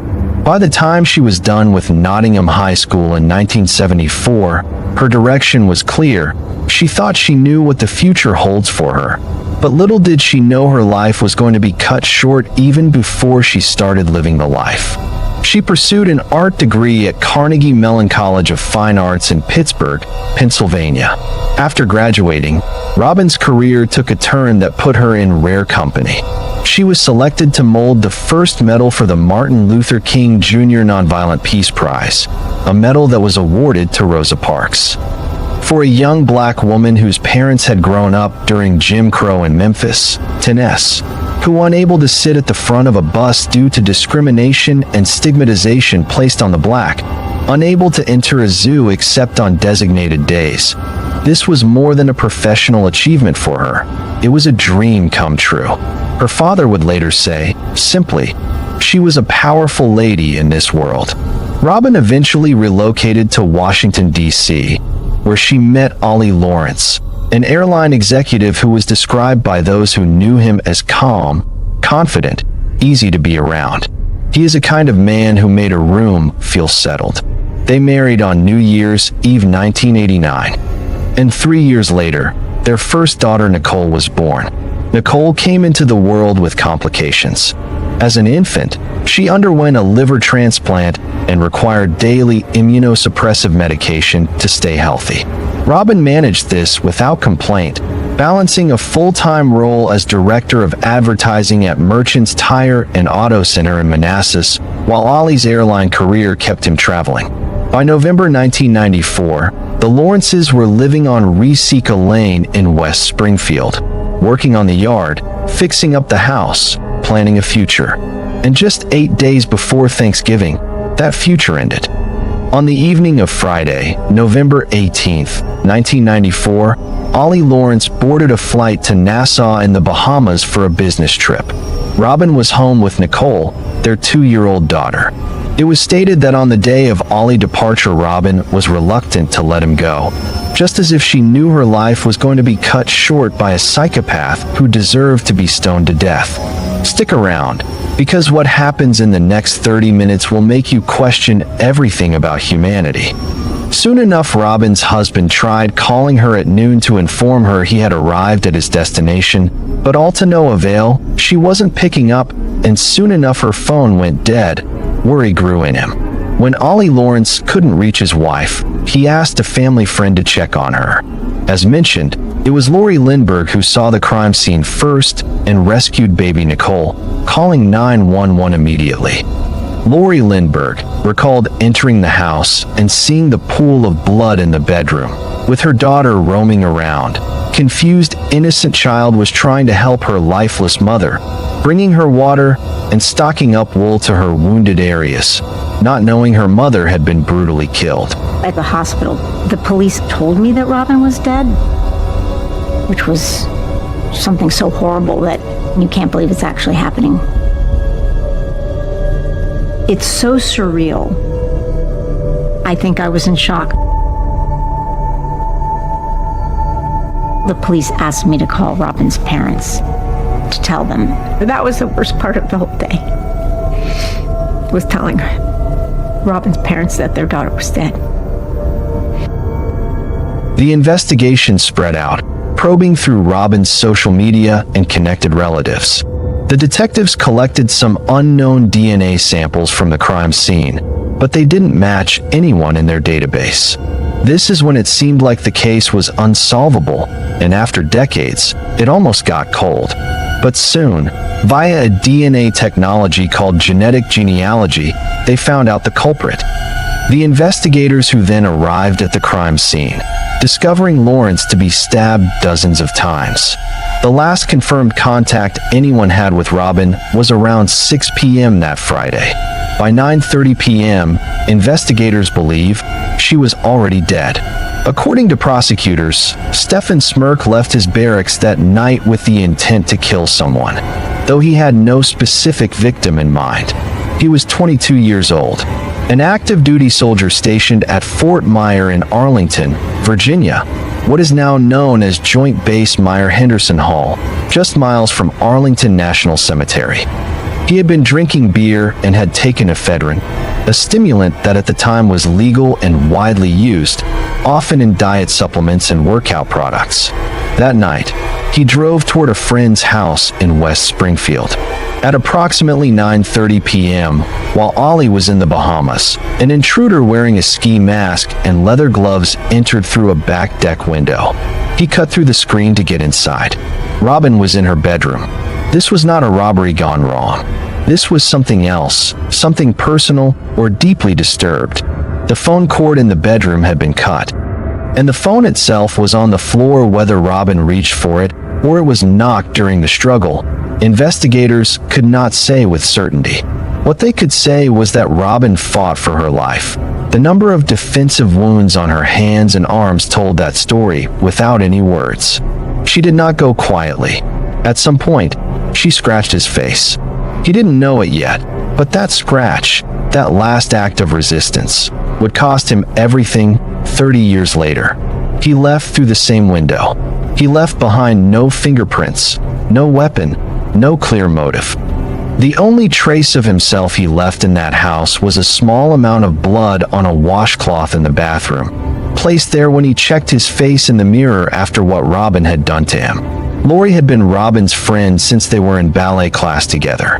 She described her friend as a beautiful, fun-loving, effortlessly warm woman. She had no reason to be afraid walking up to that front door, but she explained when she got there, there was no answer, and she went around to the back deck. That's when she saw it. The window screen, cut clean. She knew instantly something was wrong. She climbed through the window and found 2 years old in the hallway. 2 years old, innocent child. She had been alone in that house for 2 days, no food, no supervision. As a post-liver transplant patient, she depended on daily medication. No one had given it to her. Lori looked down the hall toward the master bedroom, and when she saw the walls, she called 911. Lead crime scene detective Mark Garman was among the first officers on site. He would later say that nothing in his training fully prepared him for what he saw when he turned the corner into that master bedroom. The room showed extensive signs of a struggle. Robin's body was there, scattered around the house. Investigators found bloody tissues. Near Robin's body, they found empty baby bottles. The working theory was that Nicole was still too young to understand what had happened, but old enough to know something was wrong, had tried in her own way to help. Tissues on wounds, bottles brought to her mother. The family was notified by phone. Lori made the call. Robin's mother, Jessie, heard the news, and her reaction, described by those who were present as a real motherly agony, echoed through the phone line. Robin's father, Robert Sr., a World War II veteran then in his 70s, received the same blow. Decades later, as a 101-year-old man, he would say the one thing he could never forget was the thought of his granddaughter, alone in that house, beside her mother. Robin's siblings, Mary and Robert Jr., were told. Her brother described it in one word as a nightmare. The funeral was held on November 26th, just 3 days after what would have been Robin's 38th birthday. The casket was closed. The injuries were too severe. Mary Cowens would later say at sentencing, "I never got a chance to see her one last time. I always wanted to be able to say goodbye." Fairfax County investigators moved quickly in the days after the discovery. Detectives documented the crime scene meticulously. Photographs of the exterior, the cut screen, the back deck, the interior, the bedroom. Every bloody tissue, every overturned object. The forensics team processed the scene thoroughly. The results yielded a critical finding: a DNA profile extracted from the blood on the bathroom washcloth. Strong, clean, clearly belonging to someone other than Robin Lawrence. It was uploaded to CODIS, the FBI's national DNA database. But no match was found. The investigation turned to the people in Robin's life. There were no signs of robbery. Cash and jewelry were still in the bedroom, untouched. No forced entry from the front of the house. No fingerprints anywhere. This suggested either an opportunistic intruder or someone who knew the property. Suspicion fell, as it often does, on the husband. Ollie had been out of the country when his wife was killed. Detectives soon discovered he had been having an extramarital affair with a colleague. And the combination, the absence, the affair, put him squarely in the crosshairs. Investigators flew to the Bahamas. They verified his flight records, his hotel check-in, his presence at every point of his itinerary. His alibi was airtight. Detectives also interviewed the woman he had been involved with, and no evidence connected her to the crime. Robin's own family, including her siblings, said they never believed Ollie had anything to do with her death. And they were right. With no viable suspects and no CODIS match, the case cooled. Then it went cold entirely. Years passed. A decade. Then two. Robin's niece, Lauren Ovens, just 8 years old when her aunt was killed, grew up knowing something terrible had happened, but never fully understanding what. She and Nicole stayed close. Nicole rarely spoke about her mother, and Lauren rarely brought it up. Robin's sister Mary stated how for a long time she lived in genuine fear. "I actually felt afraid at home, in my bed," she said, thinking that someone from out of the blue could show up from anywhere and kill you in your house. When Robin's mother Jessie passed away years later, Mary made peace with the idea that the case might never be solved. Her mother had gone to her grave not knowing who killed her daughter. That, Mary said, was the hardest part of all. If you're watching this and you haven't subscribed yet, here's why you should. Every week, we go deep on cases just like this one. Cases that took decades to crack. Cases with forensic twists that most true crime channels don't cover in this level of detail. Hit subscribe and turn on notifications so you don't miss what's coming. In April 2021, nearly 27 years after Robin's murder, Fairfax County Police cold case, detectives Melissa Wallace and John Long were assigned to re-examine the case. Both detectives reviewed the original crime scene photographs, the contact sheets moving from the exterior of the house inward, the bedroom, the bathroom, the washcloth. Detective Wallace later described looking at those photos as seeing a worst-case scenario made real. Detective Long said the violence of the attack was immediately striking, not the kind of scene you walk away from unmoved.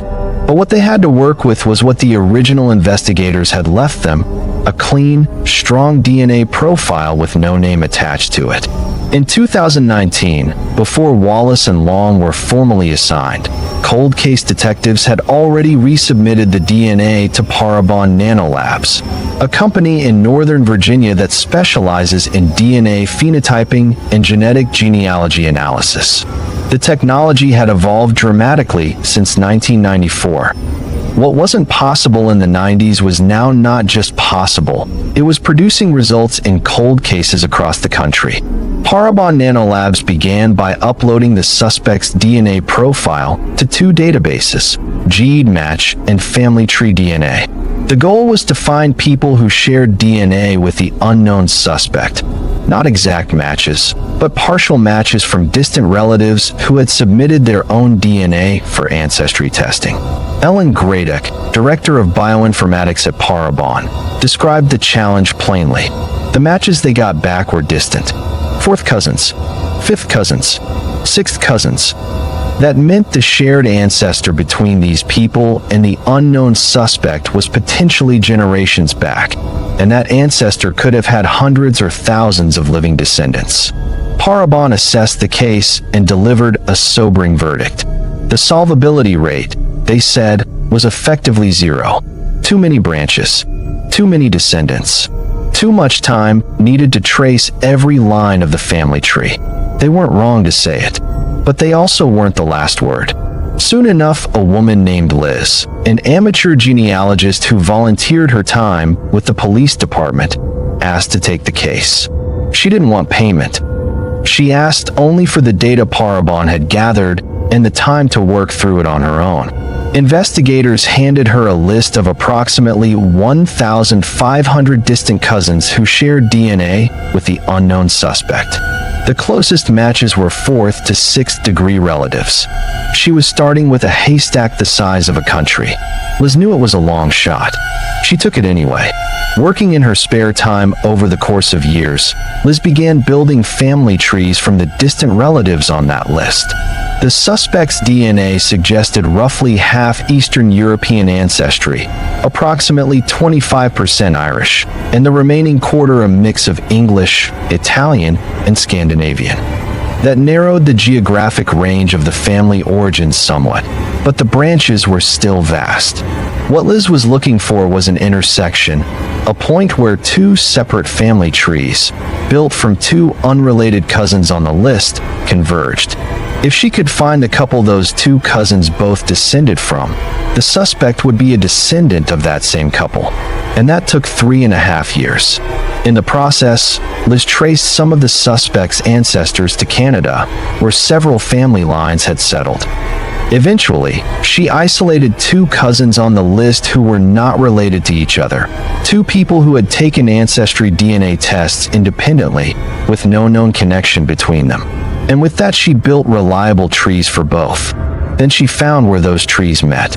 One woman on one tree had married one man on the other tree. That was the link. The couple whose marriage connected those two otherwise unrelated branches. The suspect, Liz concluded, was a descendant of that couple. She sent the detectives an email in August 2023, and finally, she had a name: Stephen Smirk.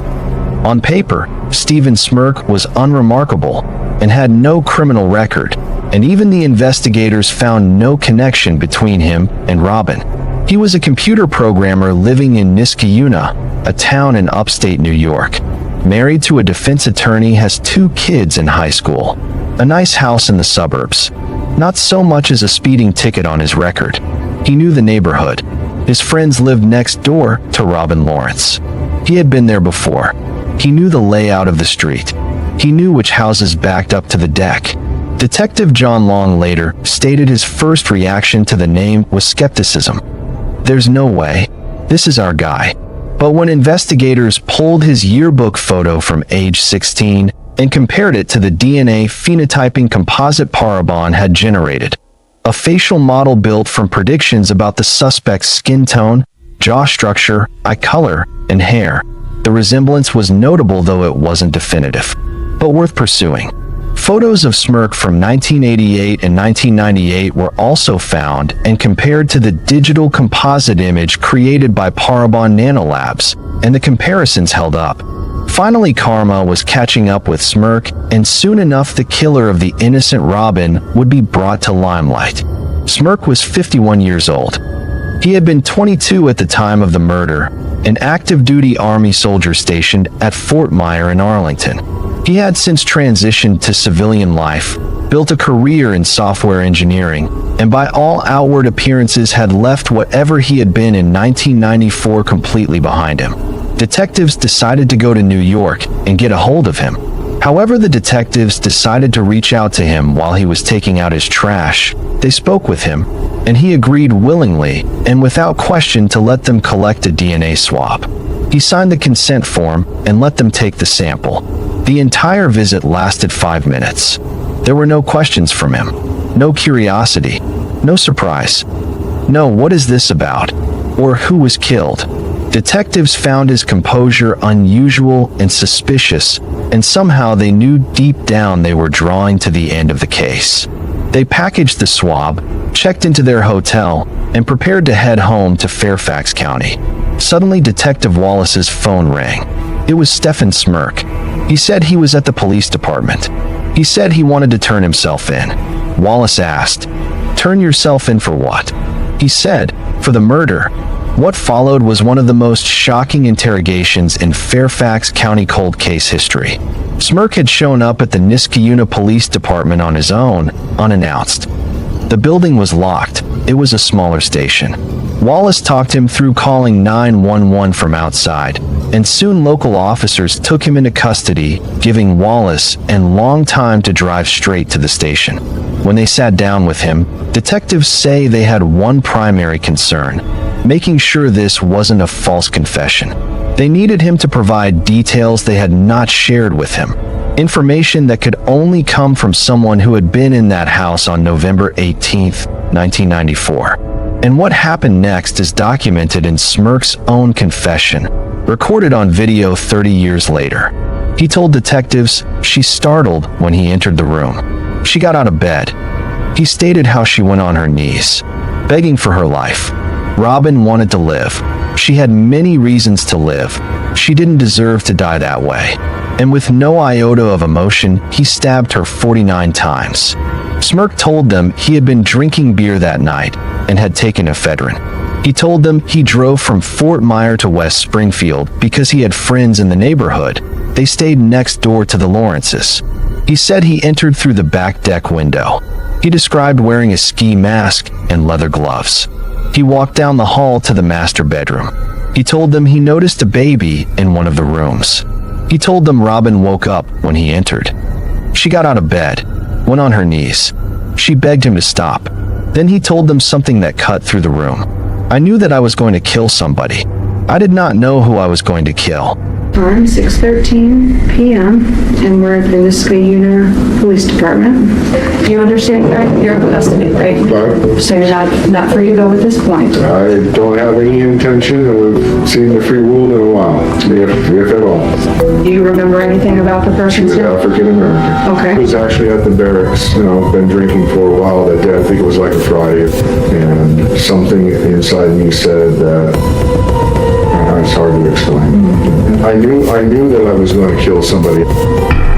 And can you describe anything about the location of where it It happened? was a residence. My friends were staying at the house next door.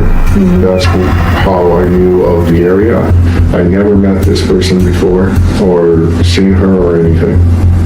I gained access through the backside.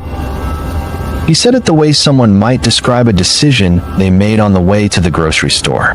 Calm and clear without hesitation.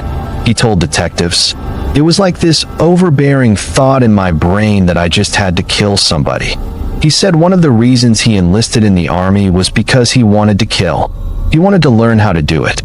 He told them, "I did everything they taught me in the military, hand-to-hand combat."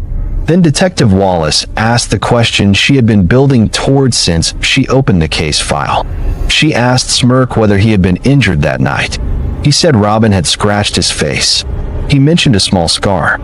He said if he went into the bathroom, it would have been to check what she had done to him. That was it. That was the confirmation.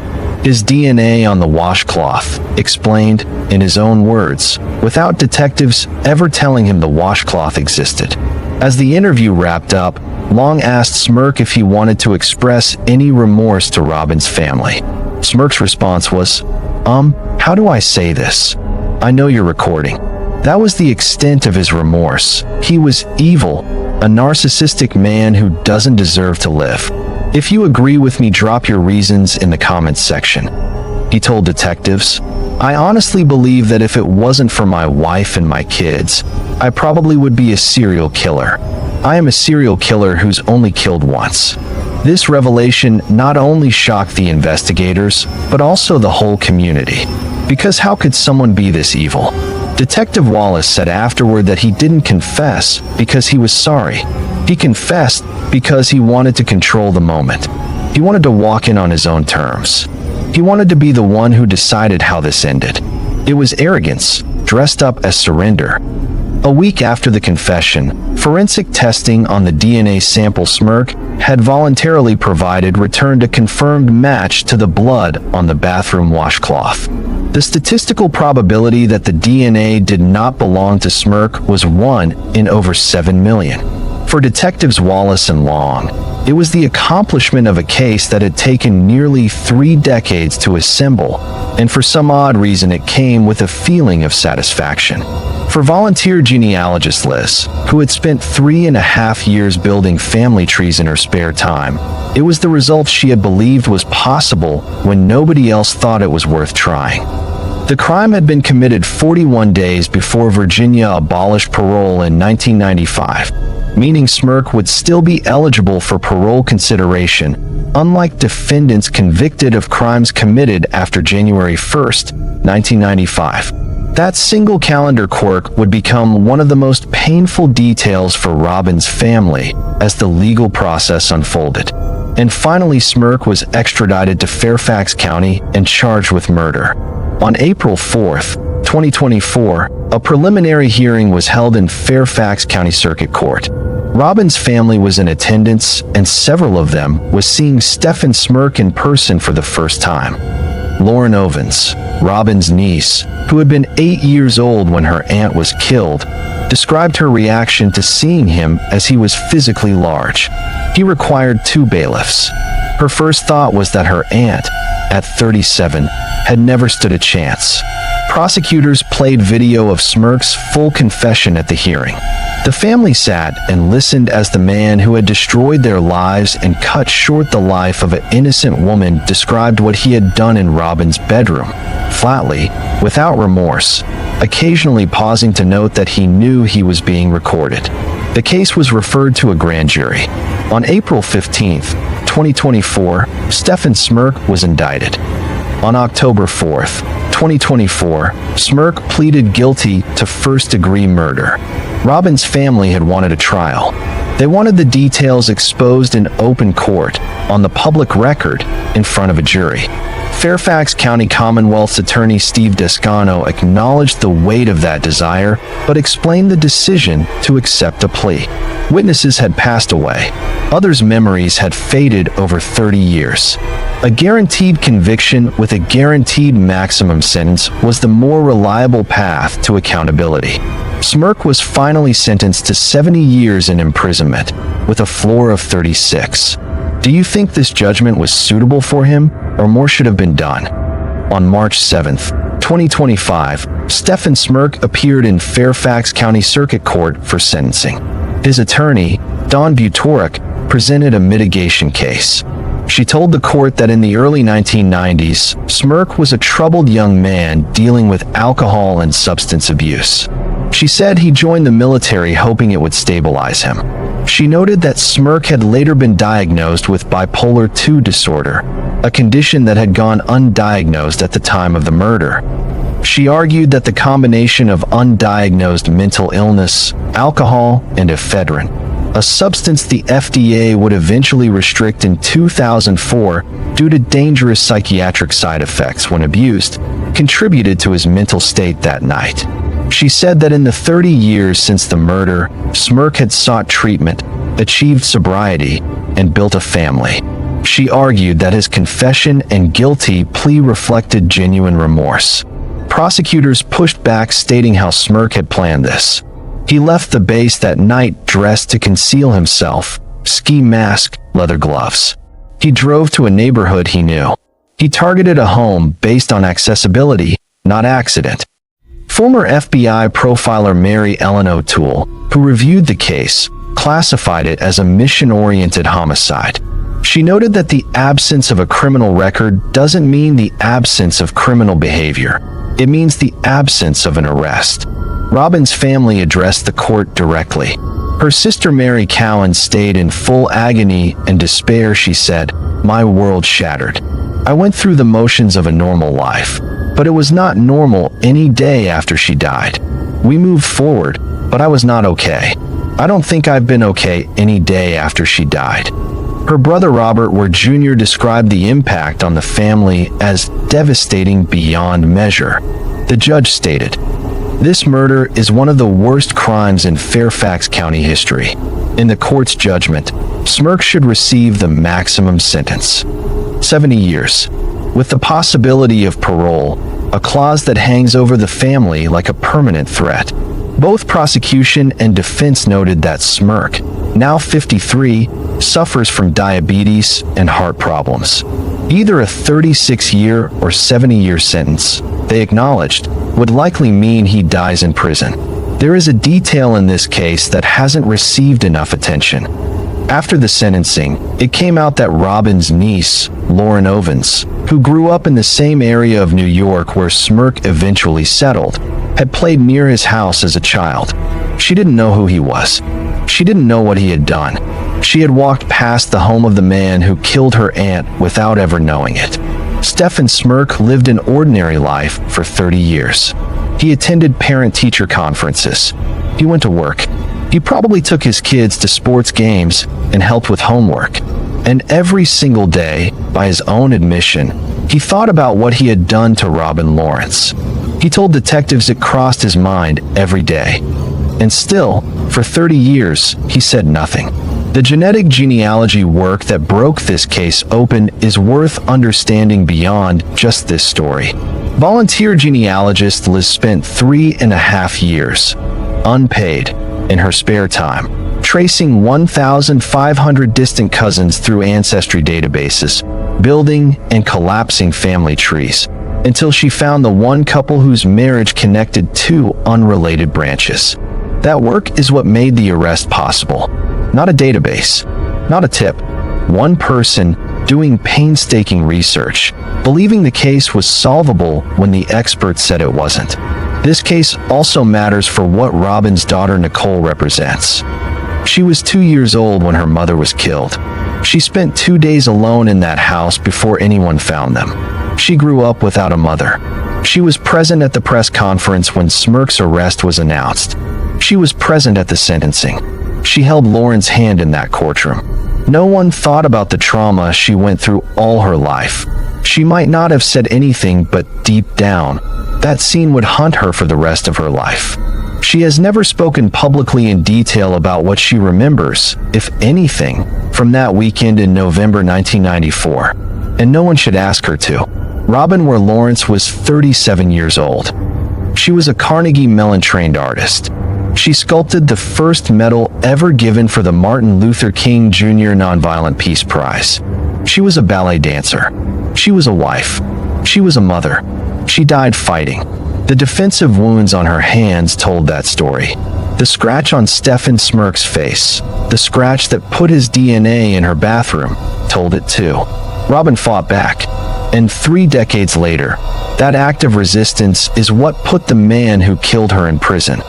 Fairfax County Commonwealth's attorney Steve Descano said at sentencing, "The random and senseless murder of a young mother scarred Fairfax County for more than 30 years.